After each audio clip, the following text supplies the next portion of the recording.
We will now begin this transmission with what we have titled the formula. Many of you have heard us talk about how important it is, how crucial it is to act on your highest passion, follow your highest excitement.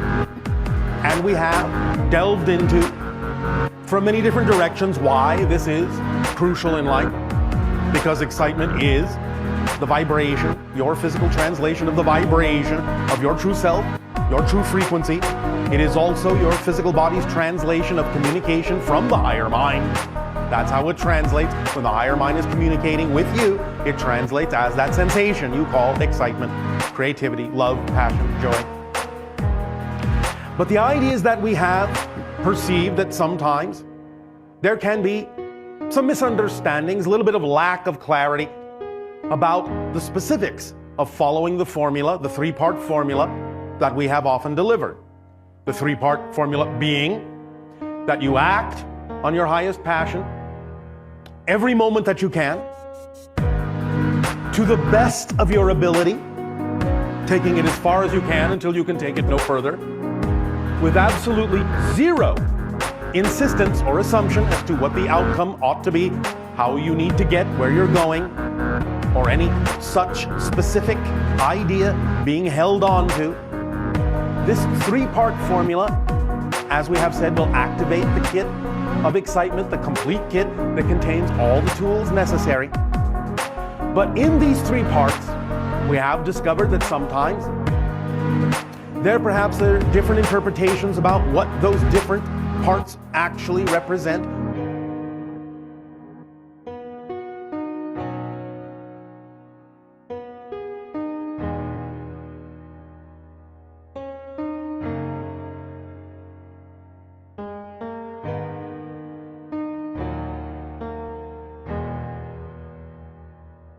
This is very important to understand because very often people will say, well, I don't know what my excitement is. And often they are thinking that it has to come in a specific recognizable form, some kind of a life-spanning career or long-term project, or come with trumpets blowing. No. When we talk about the idea of acting on your excitement, your highest excitement, we mean it can be as simple as every moment of every day you have a number of options available to you that you are able to take some action on. Very basic, very simple. It can be reading a book, having lunch with a friend, talking to someone, taking a walk on the beach. Whatever option contains even just a little bit more excitement than any other option at that level, that's the one to act on first. Because the more excitement it contains than any other is telling you, through the synchronicity tool of excitement, that this is the order in which to act on these options. The one that contains the most excitement, that has the greatest ability to be acted upon, is the first one to act on. And it can be step by step, very simple. When you do that, it may lead to larger and larger and larger representations of excitement coming in different forms that will be more apparent, more obvious to you. But really all we mean is you can take it a step at a time on every level, even the most basic level, and just at every moment act on the one that contains the most excitement, more than any other excitement you have the greatest ability to do something about. That's really all it means, step by step, and it will lead to other representations and other experiences and other opportunities that will allow you to express your excitement in grander ways.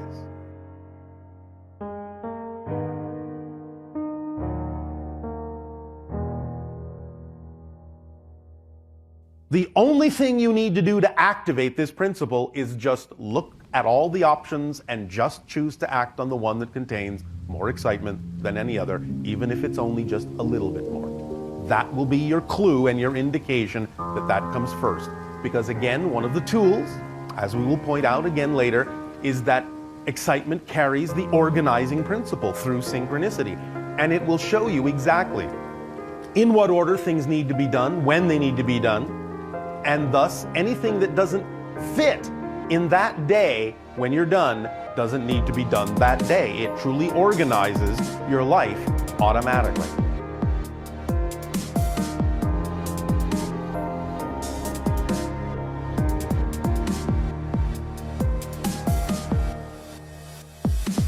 How can I get a sign from my higher mind? How can I learn to communicate with my higher mind? How can I learn to recognize communication from it? I don't know, it must be difficult. Not at all. The things that excite you the most is actually your translation of that communication. So, when you're willing to act on the thing that contains the highest excitement, that is actually you paying attention to the message from your higher mind that's guiding you from a higher position, a broader point of view, and saying, do this now, do this next, do this next. This is the order that works best for you. And when you act on that excitement to the best of your ability, with zero insistence on the outcome, that is actually your response to the higher mind. That's going, I hear you loud and clear. And so I will act on that, knowing that you are guiding me. And when you then respond to the higher mind through that action, because you are physical, so action must be taken to demonstrate your commitment to receive that communication from the higher mind. When you do that, then the higher mind knows you're listening, knows you're paying attention, and it can start giving you more things to act on that contain more excitement. But if you're not paying attention, if you're not acting on the excitement that it presents to you, that it communicates to you, why should it give you more? It would be pointless. So the higher mind will always wait for you to demonstrate that you've heard the higher mind through the translation of excitement, and that you are willing to respond to the higher mind through your actions. And then you start that dialogue going, and you start the ball rolling, and you start the momentum, and it will accelerate and accelerate and expand from there.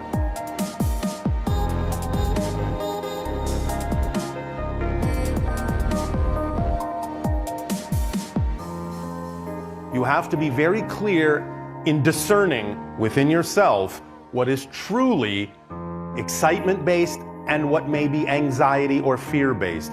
This is absolutely crucial.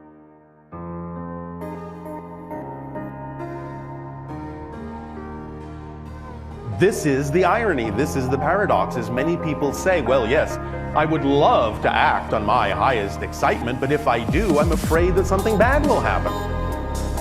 That's not a definition of excitement. It's a different definition. You have to understand that in the purest form, excitement, by definition, cannot contain anything that would actually create a negative experience. So if you're making an association of a negative potential experience to the idea of excitement, then the definition you have created is actually not a real definition of excitement. It's a different kind of definition based on that fear-based belief.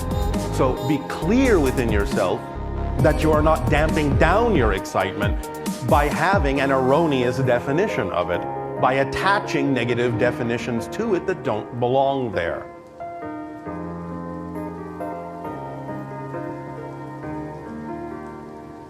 Basically, this translates to the idea that if you actually are passionate about something, really, truly, you will use everything you've got. You will stop at nothing to allow yourself to express, to act on, to mimic, to mock up, to model, to mirror. Every skill will be brought to the forefront. Every ability that you have will be sought out and utilized and applied in your life to match the frequency of the passion you say that you are passionate about. So allow yourself to go forward full steam ahead when you know you are clearly acting on your excitement. Don't hold back. Otherwise, again, you're not really committing. You're not really demonstrating to the higher mind that it's a full commitment, that you actually believe that this frequency is representative of your passion, or this opportunity, or this doorway. Use every skill you have as best as you possibly can, and it will accelerate you greatly.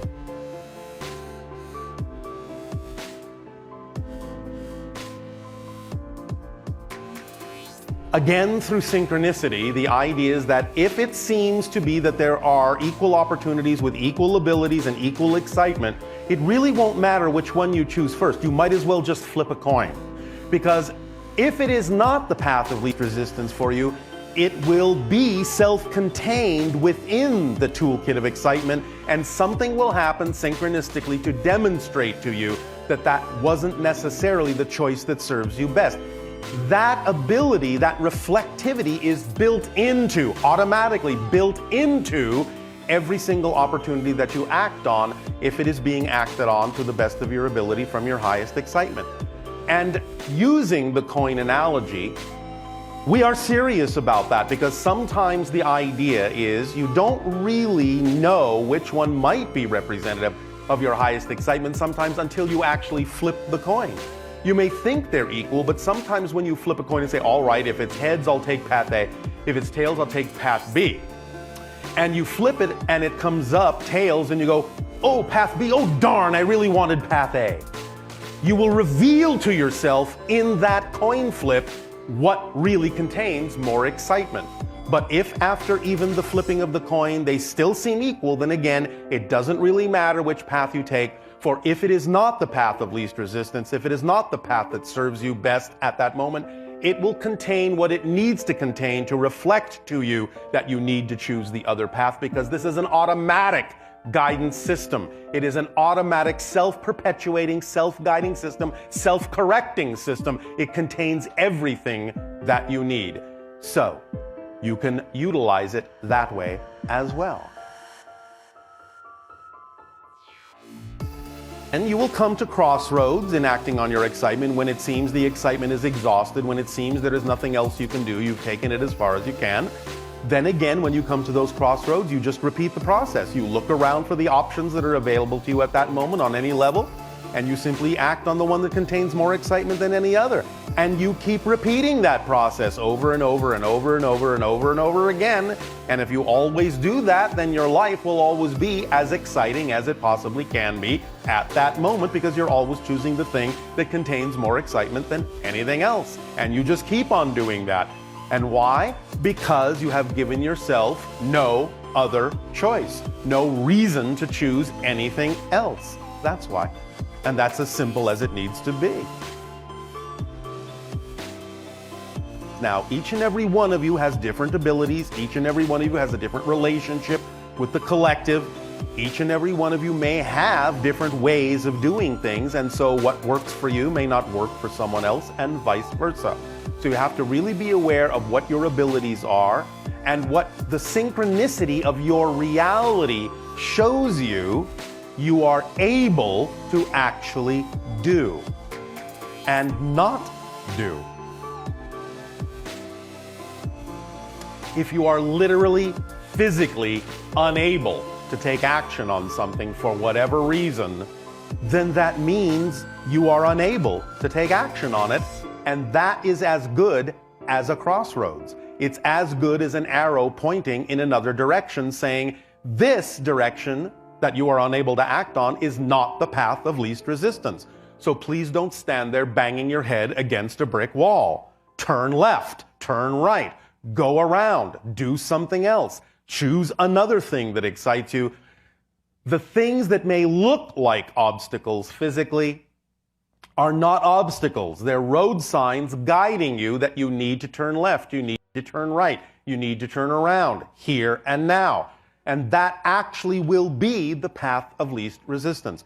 Please remember that even though the path may seem to be winding and longer than another path you could take, if it is actually the path of least resistance, it will actually be the fastest path. Because even though another path may look shorter, if it's not the path of least resistance, it will take you longer to walk it.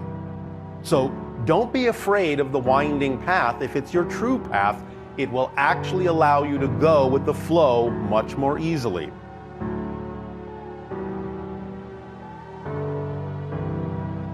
The idea of insistence on a particular outcome may seem to be a focus on something that is the best thing you can possibly imagine, but in fact, it's actually a limitation.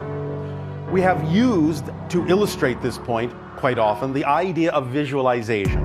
Nothing wrong with visualization at all. Absolutely, it's a tool and a technique that you can use to imagine, to envision an ideal reality that you would absolutely love to experience, that you're excited about experiencing. Nothing wrong with that at all. Nothing contrary to your true vibration. But here's the rub, here's the difference, as you say.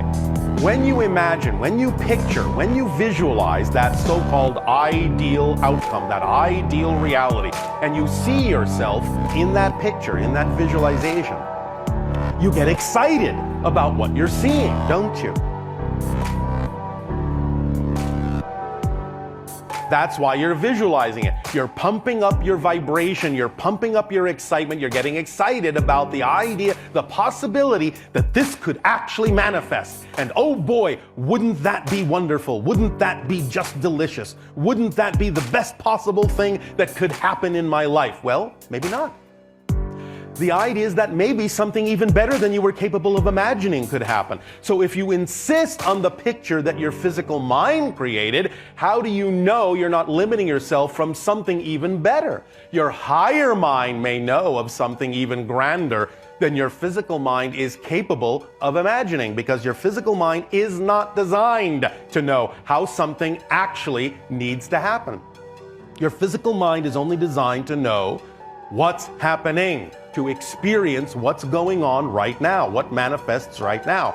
Only your higher mind knows what the true path is for you and tells you this, informs the physical mind through excitement so that the physical mind can know it too. But the physical mind doesn't have the capacity, it's not designed to know how exactly something really needs to unfold, but the higher mind knows this. So when you amp yourself up, when you get yourself really excited by having that particular visualization that your physical mind was capable of conjuring, and you feel at the peak of excitement, drop the picture utterly. Zero insistence, zero assumption that it has to look like that, has to happen that way, you have to get there that way, or that anything specific about it really needs to come to fruition.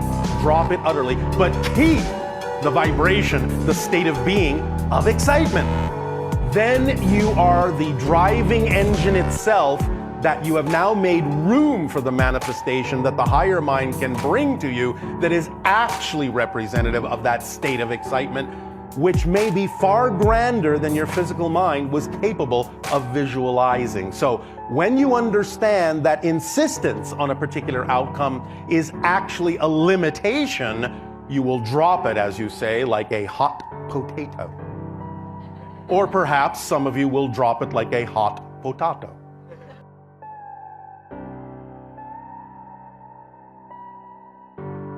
The idea is that when you drop the insistence, when you drop the assumption in that context, you will start to realize that sometimes things will excite you, but not for the reason you think. If you are holding on to certain beliefs that may make you resistant to moving in a certain direction, a direction you may really need to go in, something may crop up synchronistically in your life that will get you to move in that direction because it looks so exciting you just can't resist it. But never assume that the thing that excites you and gets you to move is the thing that actually has to manifest, because its job may only be to get you off your butt. And that may be it. And once you are moving, and once you are acting on your excitement, and once you're in that state of being, then the thing that really needs to be acted on and may really need to manifest can crop up as an opportunity and a circumstance before you. But never assume that what crops up actually has to be it. It may only be the thing that ignited you to start moving, so you would have the momentum to take advantage of what really needs to manifest in your life.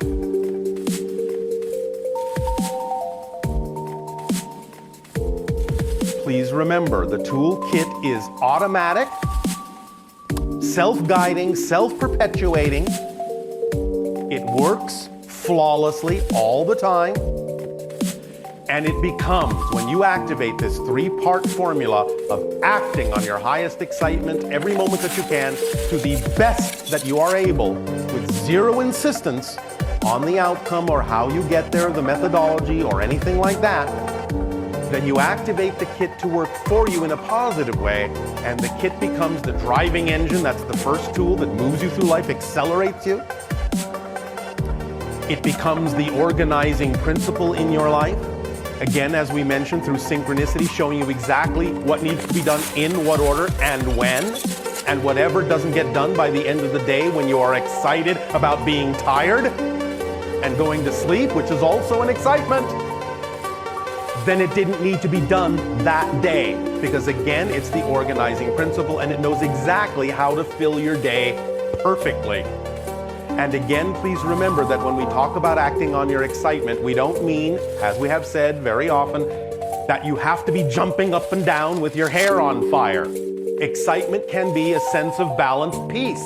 It can be a very relaxed meditative state, expressing your excitement. You don't have to be running around the room, bouncing off the walls to say, I'm excited. Look at me, I'm excited.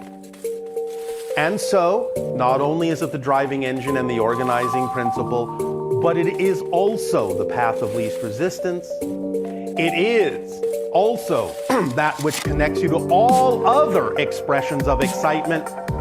Even if on the surface they look unconnected, it's the excitement that tells you that they are. It is also what gives you support in life, in all the ways you need it, in all the forms it needs to come. Whatever form of abundance that may be, will be the form that needs to be there. So again, drop the insistence on what form in which abundance may need to come. Because again, you don't know what form actually may serve you best. If it's money, which we understand you have on your planet, then that's the form it'll come in. But if that's not the path of least resistance, another form of abundance may need to crop up, such as simply being gifted something. That's a form of abundance. But you must trust the synchronicity and the way your life unfolds in order to be open to all forms of abundance and not be insistent that it must come in a certain form, which again, paradoxically, closes the doors to which all other forms of abundance may actually reach you through. It also contains the reflective mirror, this kit, that reveals to you, as you're acting on your excitement, as you're moving forward, it reveals to you, in no uncertain terms, by bringing them up to your attention, anything that may be in your subconscious or unconscious mind that is out of alignment with your true vibration. Any negative fear-based beliefs that are out of alignment, it will bring them to your attention. So when you're acting on your excitement and suddenly one of these fear-based beliefs comes up, don't label that as something having gone wrong. That's exactly what needs to happen, because you need to be aware of these things. You need to identify these negative beliefs consciously in order to see that they don't belong to you, in order to see that they make no sense, in order to see that that's not what you prefer, in order to consciously realize that's not what you prefer to choose. And once you let that go, then you will add its energy to your excitement and you will continue to expand from there. And once again, this being a complete kit, it leaves absolutely nothing relevant out of your life. That's what we mean by complete. It will contain everything you need in perfect place, in perfect timing. You will find yourself synchronistically where you need to be, when you need to be there, with whom you need to be, doing what you need to be doing. All these things are automatic, and if you're willing to go with the flow, you will start experiencing this synchronicity in that way more and more and more and more. Life will become more ecstatic. It will become more effortless. It will become more joyful. It will become more creative. It will become more loving. It will become more aware of who and what you are. Know thyself. This all boils down to that. Know thyself. The ultimate formula. Be aware of your definitions. Be aware of what you're choosing. Be aware of what story you're telling yourself and living out. And choose the ones that you prefer instead.